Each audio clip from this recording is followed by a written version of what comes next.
Kineske bajke. Meng Jiangni.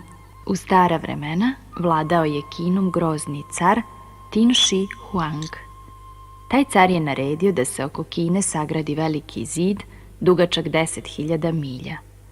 Po njegovom naređenju skupljeni su širom carstva snažni ljudi koji su kao roblje odašiljani na granicu da kuluče.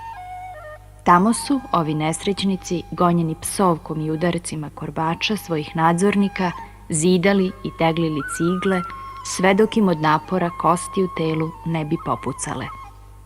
Zbog izmoždenosti i iscrpljenosti mukotrpnim radom, zbog gladi i studeni, umiralo je svakodnevno na hiljade ljudi. Među zlosrećnima koji su upućeni na gradnju zida nalazio se i mladić po imenu Wan Xiliang.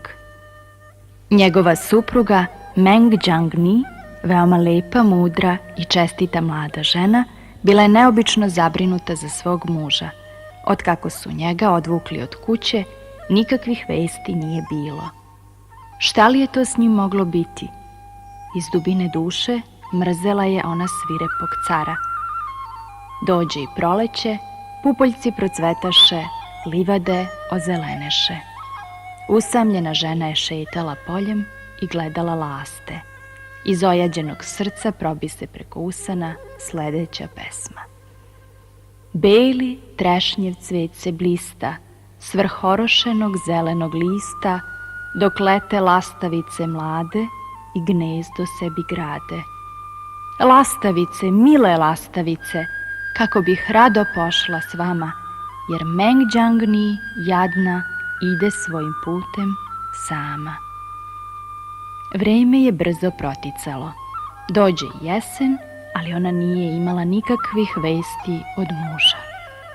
Prema pričanju ljudi, veliki zid se gradio negde na dalekom severu, gde je tako hladno da se ruke s mesta smrznu ako se iz rukava promole. Kada je Meng Jiangni čula te strašne vesti, obuze je užasna briga te požuri da sašije toplu odeću, postavljenu pamukom, i načini par debelih čohanih cipela za muža. Na nesreću ne nađe se niko ko bi u te zabačene predele putovao, te se ona odluči da sama odnese mužu zimsku preobuku. Mraz je već stegao kada je krenula. Drveće je tužno treslo golelim granama.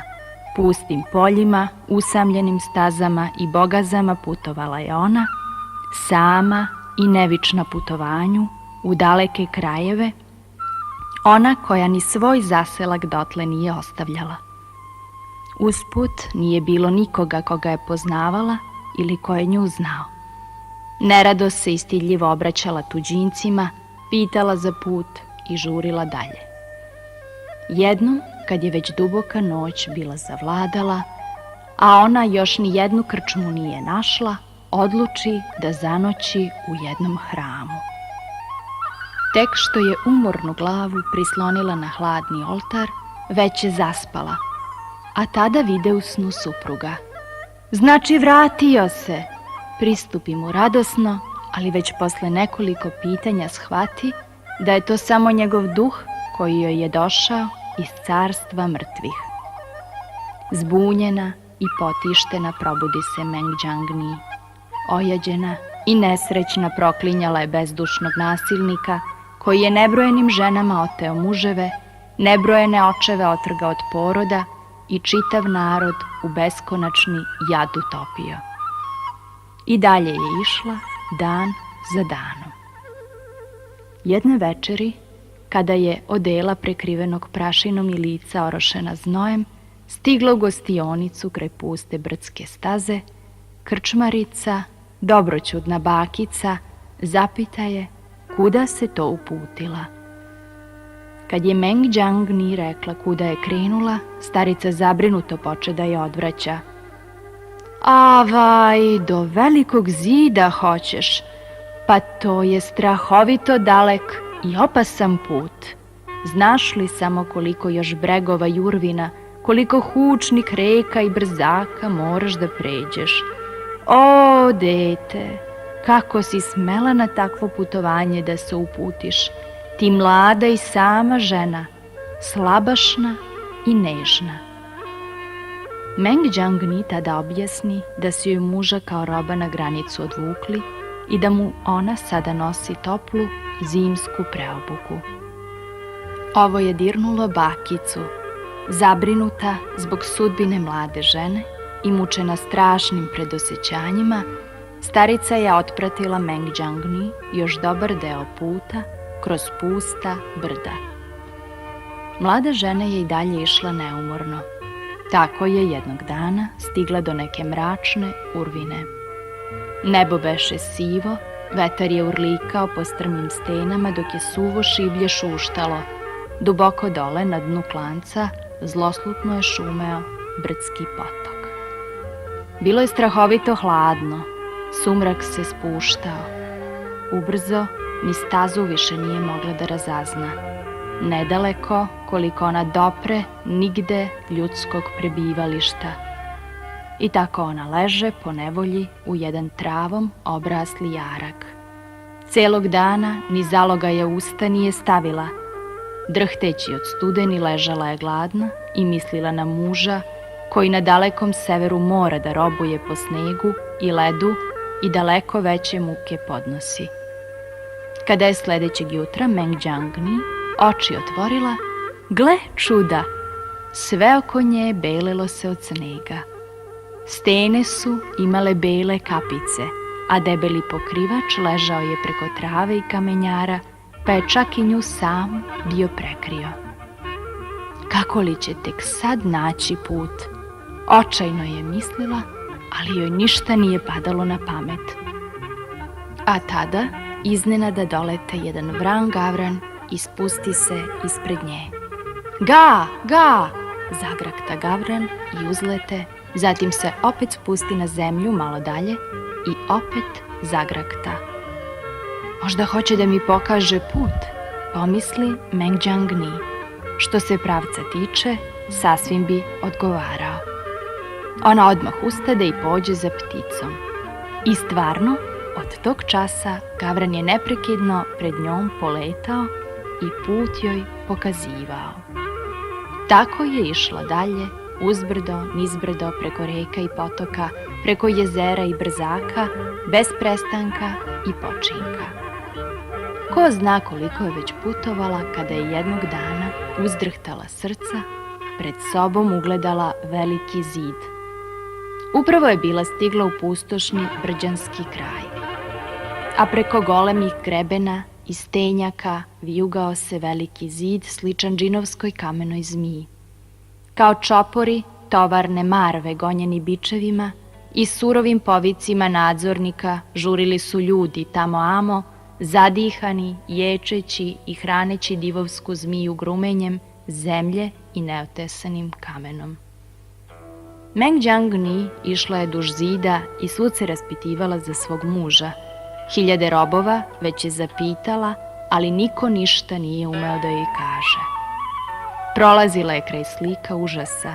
Mršavi do kostiju bili su ti nesrećnici, staklastih očiju, avetinjski bledih, upalih obraza. Na svakom koraku videla je samrtnike, od iscrpljenosti pale mrtvace. Gde je njen muž? Mučena strahom i obuzeta groznim nemirom, tražila je dalje. Raspitivala se i raspitivala dok nije naišla na ljude koji su joj mogli odgovoriti. Da, znaju Wang Xilianga, odnosno znali su ga. Ropstvo ga je satrlo. Umro je, pogreben je u temelje velikog zida. Kao da su joj srce iz grudi iščupali, sirotica se sručila na tlo. Roblje potrča da joj pomogne. Tek posle dužeg vremena otrže se ona iz duboke nesvestice. Bol je obuze novom snagom, uzburka se ranjena duša i poče plakati. Sa njom je plakalo i roblje, bolom izmučeni, smrti posvećeni ljudi. Dan i noć je plakala. Plakala tako gorko i potresno da su i nebo i zemlja pa čak i same stene bile dirnute, a kamenje iz svojih ležišta iskoči, te se zid na dužini od mnogo stotina milja iz temelja pokoleba i sruši. Onda zatutnja oluja koja je vitlala vazduhom kamenje, a svud naokolo spusti se tama. Srušio se zid, potresen bolnim plačem, Meng Jiangni, odjekivalo je duž velikog zida. Čudo se dogodilo, uzvikivali su svi i od zapanjenosti nisu znali šta će.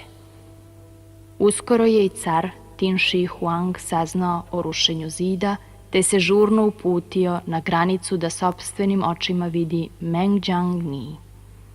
Kako se iznenadio kada je ugledao mladu ženu, lepu kao upisanu, ljupku i nežnu kao biće iz Vilinskog carstva.